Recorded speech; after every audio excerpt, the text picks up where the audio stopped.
Hitler has captured the nation's imagination, Dietrich. Bravery is a rare commodity. You will go to England as our spy. What good is the church if it doesn't speak for the victims of the state? The church's job is to kindle peace, peacefully. Oh, you mean silently?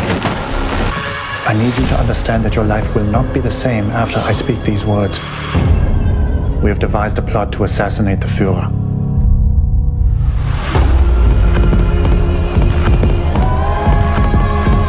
Guide our hands. Guide our trembling hands. God sent Germany a true savior! Our silence in the face of evil is itself evil. Words aren't words anymore, Dietrich. They're nooses, bullets.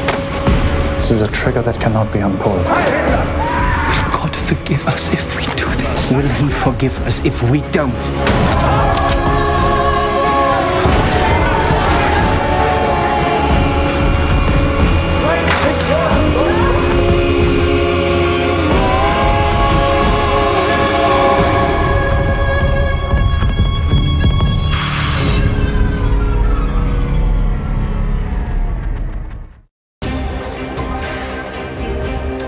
Welcome to Worldview Matters, discussing controversial issues, discerning current events, defending biblical Christianity. No topic off limits. And now, here's your host, David Fiorazzo. Hey friends, God bless you. Thank you for tuning in. And if you have not yet seen that film, Bonhoeffer, it is phenomenal. Pastor, spy, assassin, Dietrich Bonhoeffer. A couple famous quotes by him. One act of obedience is worth 100 sermons. And one of my favorites, silence in the face of evil is itself evil. Not to speak is to speak. We are blessed to have one of the producers of that film, Camille Kampouris, with us today. And I watched it. It is riveting. It is so well done. And I just want to bring her on right now. I don't want to waste any time. Jeff, let's see. Camille, welcome to Worldview Matters. So good to see you. Thanks for your time today. Well, thank you for having me, David. It's a pleasure for us to talk about this film. Oh, my goodness. So we'll talk a little bit about your background in a minute, but wow, it was so well done and so powerful. Of course, his story is riveting. His story is provocative. His story is controversial. And just his influence. Speak a little bit about how you and your husband, Emmanuel, how you got involved with producing and how this project came to be something you guys would work on together. Well, we didn't set out to become producers. We read a book, a biography in 2010, and it inspired us, and we kind of watched for a movie, and it never came. And about 2 years later, we thought, why don't we just try to do a script, and then let someone else do a film. We could give it back to the author of this book, that is Eric Metaxas, who we read his book. We could give it to an agent. So that's how we started. We thought if we just get a script, because if you don't control the script, very often Hollywood will gut the faith. If it's a story about a man of faith, they'll just take that part out or water it down. So we didn't want that to happen. So we started on this journey. Now, what we had no idea was that it took 7 years to get a script. So wow. At that time, we realized this was a calling. God just pulled us in, and we were the producers. My husband's a businessman, and I'm from the performing arts. So we knew a lot about that world, but not about movie producing. I knew the performing arts, he knew business, and we married the two. So it took us 7 years. We went through 3 screenwriters, 2 script doctors, consultants, directors, and eventually we got the final script. And then it took us another 5 years to make the film. So wow, what a labor of love, right? But God, we kept feeling like this was a calling, and we couldn't just drop it and hand it to somebody. At that point, we were so deep into it. We had to raise the funds, and so. But it was great. It was so well done. First of all, I didn't even give the website. It's done by Angel Studios. The website, friends, is angel.com, and there are a lot of movies on there. You just got to click on movies and Bonhoeffer. Angel.com. You can stream it right now. And what did you say, Camille? This is airing on Monday the 20th. Did you say the 21st it is available elsewhere? Yeah, it's going to be on Angel Studios for now, and then about the next week, the 21st, it'll be streaming on other platforms such as I think Apple, I think Amazon. It'll be out on that other platforms. Okay, friends. So starting tomorrow, look for it. Yeah, and David, Angel didn't actually do the film; they distributed it. It's an independent film from our company called Battle. And we had co-producers in Europe. We always wanted to make this movie in Europe because that would keep it authentic to the time, the look, and then we wanted European actors. We didn't want, we thought if we could get European actors, we could have people that were classically trained maybe, or had the feel of that era, it happened on their continent. And eventually we did get all European actors, except for the people playing Americans. There's a few Americans.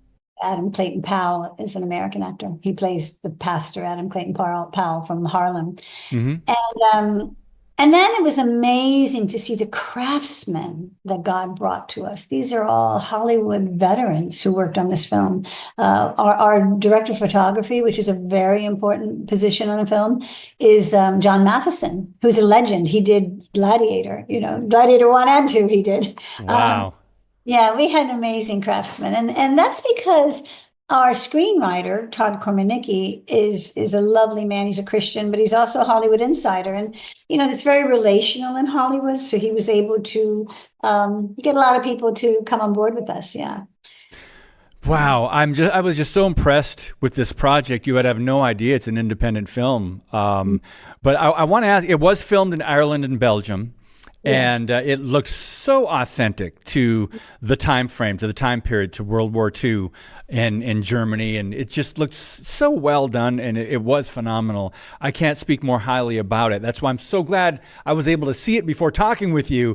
So I'm excited. But now let's go back just a little bit, Camille. And you worked on Sesame Street. So we need to get that story before we move on. My other life, yes. I moved to New York in 1979 to be an actress, and I ended up being a comedic actress. So I joined improv groups, and I developed a lot of characters, a lot of voices. So I worked in the world of the voiceover world, cartoon series, commercials, and live improv, live theater as a comedic actress. But in about 1986, I got a call from the Muppets to audition. And I assumed, because they're comedic, and I assumed they wanted my voices. But actually, you can't really work on Muppets if you don't also do the puppetry. So they had to train me, and I became a Muppeteer. And that was the rest of my career until I retired. Because they kept me very busy. I was on Sesame Street for 10 seasons. And then they do specials. I did Christmas specials, Easter specials, home videos, all kinds of things with them. I loved it. I was one of their main, I was in their core group. They don't have a lot of women, so it's mostly a male-dominated field. It was back then. Now they have, because men can do falsetto voices, so this is a man. Yeah. That's funny. Well, so you had a little bit of background, and I'm sure with your acting background, even though it was more comedic, at least that's what your interest was in, I'm sure you were very pleased and maybe even impressed with some of the actors and their performances in Bonhoeffer. Because I have some training too. I used to be an actor. I used to live out in LA, and I was pleasantly surprised because, first of all, independent movies have come a long way. As far as quality and budget and everything else.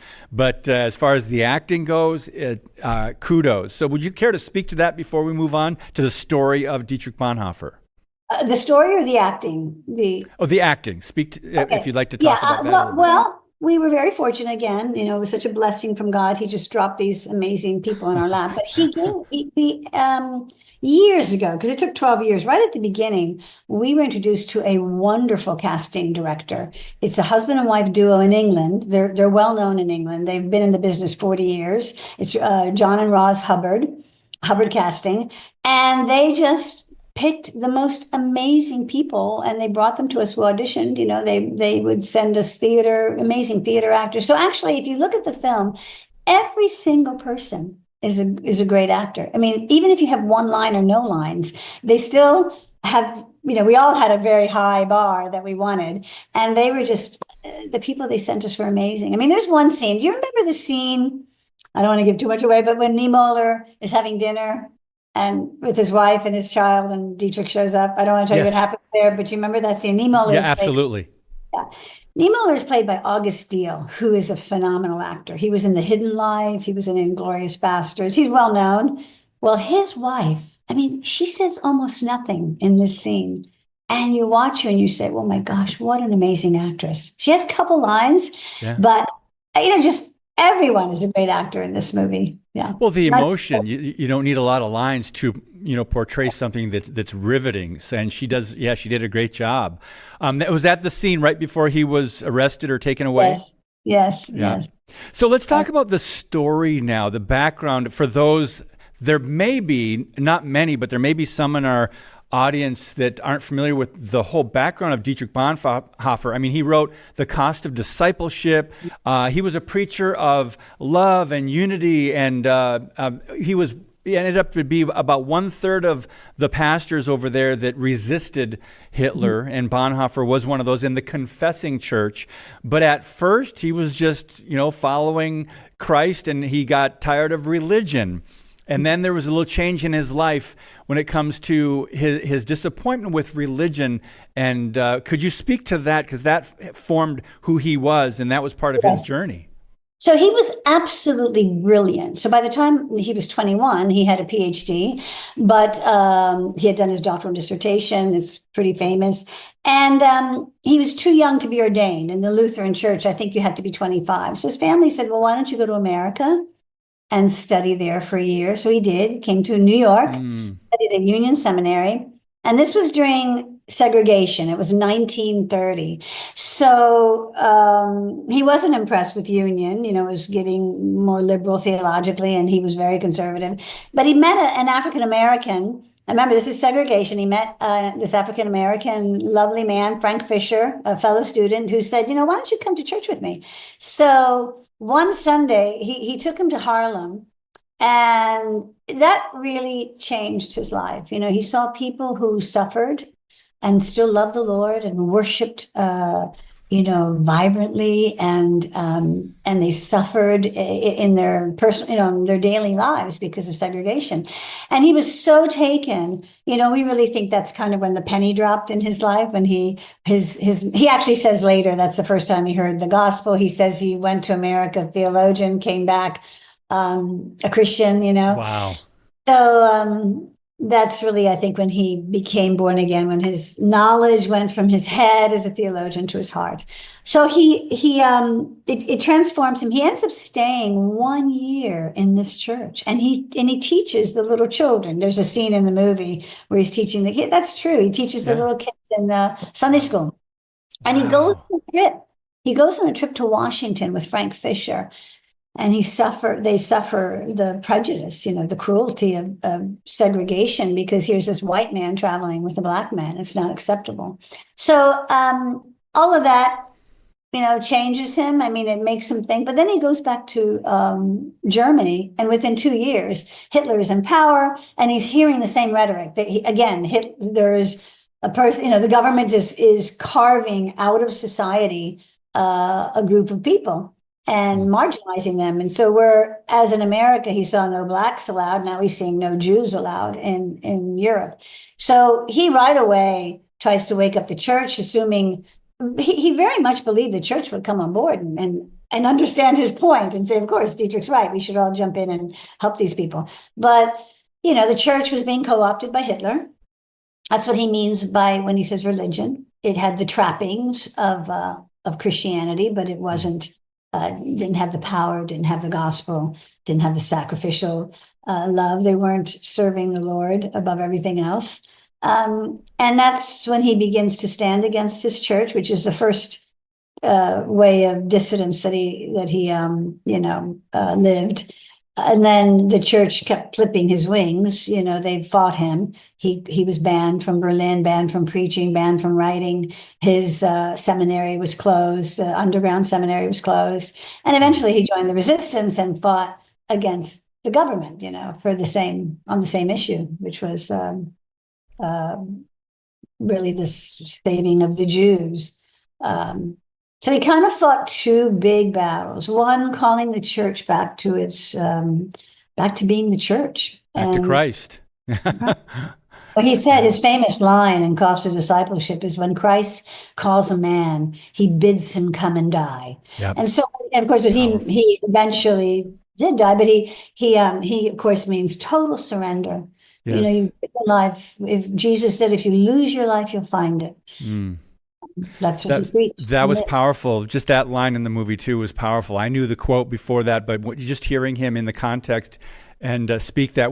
By the way, we were speaking with Camille Kampouris. She is one of the producers with her husband of Bonhoeffer, Pastor, Spy, Assassin. You can stream it everywhere tomorrow, January 21st, and you can go to angel.com for now today. But we've got a lot more to come, including the church aspect. How did the church in Germany start riding on Hitler's coattails? How did that happen? We'll be right back on Worldview Matters. Today's show is brought to you by Harbinger's Daily, world news biblically understood. Stay informed at harbingersdaily.com.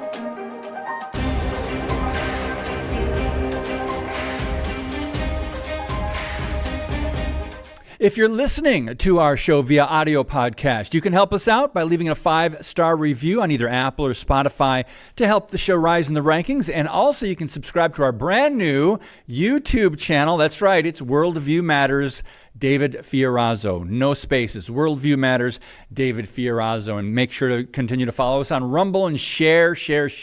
That's how we're growing. Praise God. That's how we're getting out there. So, Camille Kampouris, I wanted to ask you about BibleMesh before we jump back into Bonhoeffer. Please tell us. This is a great website. It's let's see, BibleMesh.com, and you've got a course on Bonhoeffer. Am I correct? Tell us about it. Yes. Well, BibleMesh is something my husband and I founded about 15, 16 years ago, because we saw that biblical illiteracy in the church was just growing all over the world, really. I mean, in Europe. And so we thought, well, how can we address this? So we started with just a few courses, we have a course called The Biblical Story that takes you through the Bible with Jesus as the thread.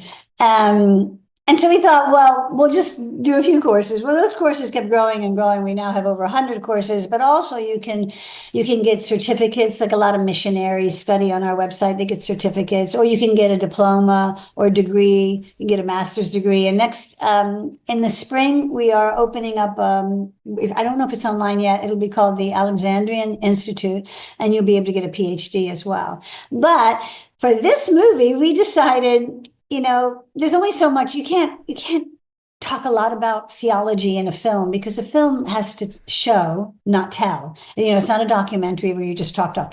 So we thought we would write a course. We hired a lovely scholar, young guy from Oregon, Brant Himes, and we did an 8-week course for people in the church, for the average person who's not getting a master's or a PhD, So it'll take you deeper if you want to go deeper in Bonhoeffer, because he's complicated. So you need help.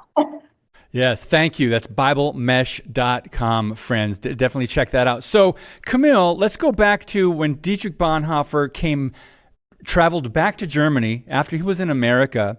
And the movie talks about how he was surprised that people were kind of in a place of they needed a leader. They needed a new national movement, it seems. And a lot of people started jumping on the bandwagon, so to speak, and hearing about this charismatic leader, Hitler. And they didn't know who he was at the time. So tell us about that, and how when Dietrich was saying, well, that would never happen, right? I'm paraphrasing what he said, because he was gone for a year, right?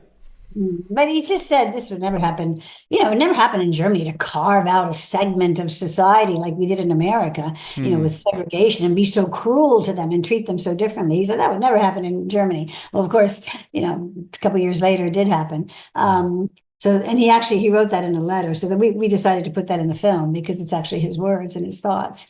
But yes, when he went back to Germany after having this transformation and seeing really what the faith should look like, really what that church isn't just a club that you go to on a Sunday. It's a total commitment to Christ. And he saw that in Harlem. And so he went back and he thought that he could have influence in his church, but the church had already started to be co-opted by Hitler. Hitler also, he was very clever when he was first in power. He used a lot of Christian words. He would say things like "May God help us." He would, talk. He would, he would use God. He would use a God has wants the German people to, because they were having tremendous economic problems after World War I. Yeah. Here, he really looked like a savior, and religious people thought he was a savior, because he was preaching that Germany can rise again, and God wants that. So, because he hated Christianity, but he didn't say that until much later. It didn't become obvious until later. Later he demanded that all pastors swear an oath to him first. Wow. Yeah. And Dietrich stood against the Hitler oath. But, and then it became clear that, he was becoming an idol. He was he was demanding a kind of worship. And that's when Dietrich felt, he had that the real church had to separate from what was being called the Reich Church. And the real church they called the Confessing Church. And, yes. And I love the fact, first of all, that is a true part of the story. When Hitler did remove Bibles and crosses and put in Mein Kampf and totally co-opted the church. But there was a very neat moment, and it was in the trailer, we just saw part of it, but it was in the film as well, where he was sitting in the church hearing a sermon of a man. He called it blasphemy. And this man was saying Hitler, this new chancellor is a true savior for Germany, and he was using it almost in an idolatrous way where he was going to save the nation. And that's where you saw his disappointment. That was very, very well done, because I don't remember if Dietrich Bonhoeffer even spoke, because he was in the pews and the seats there hearing, and you could just see that he was looking around at other people, and he was so disappointed to hear these words. He did say it was blasphemy. Talk to us about that moment, because that was a very good scene as well. Yes, well, Hitler put a bishop in power, Bishop Muller, who, he was just a crazy person. He just adored Hitler and hated anybody that stood against Hitler.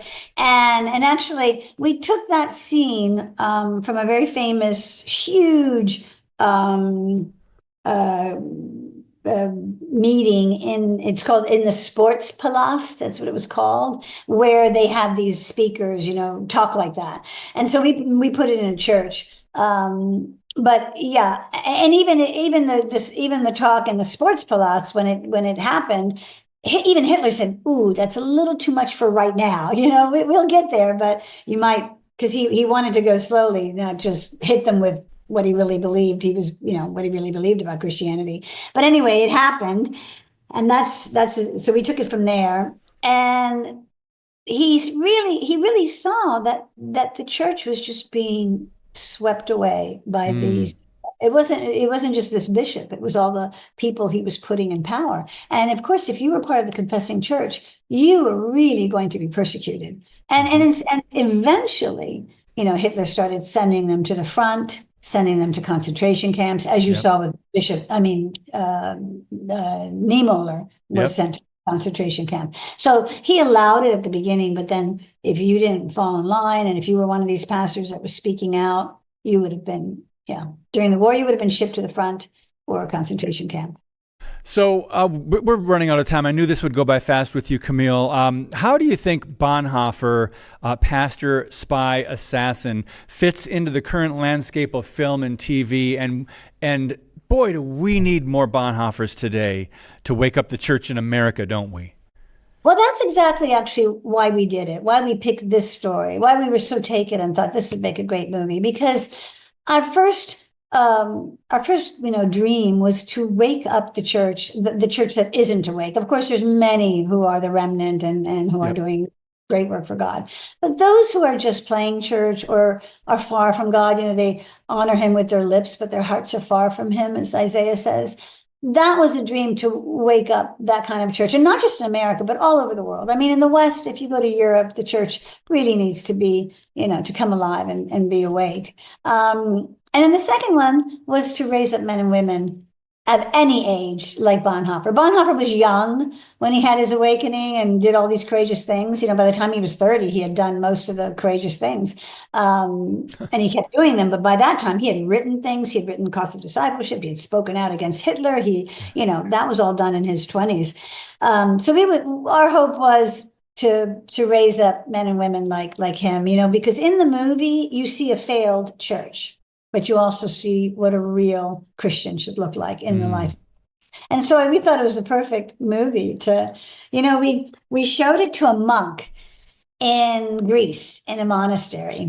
We were there on a retreat.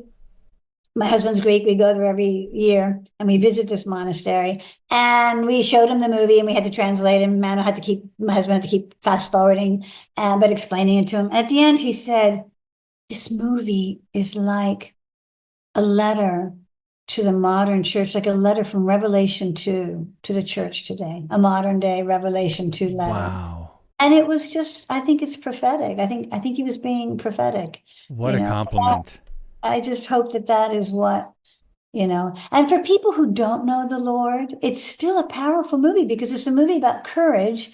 Yes. And may start you on your journey. You're, looking up and seeking God. So it's really for everyone. Wow. And friends, angel.com, you can stream it there and other places starting tomorrow. Camille Kampouris, you and your husband did a phenomenal job. It was so great to speak with you and meet you virtually. But thank you so much for Bonhoeffer, pastor, spy, assassin. God bless you and whatever else you have coming down the road in the work of your hands. We appreciate your time. Thanks. Thank you. Thank you, David. Guys, please watch this movie if you haven't seen it yet. You will not be disappointed, and it will really inspire you. God bless you, and as always, keep speaking the truth about things that matter.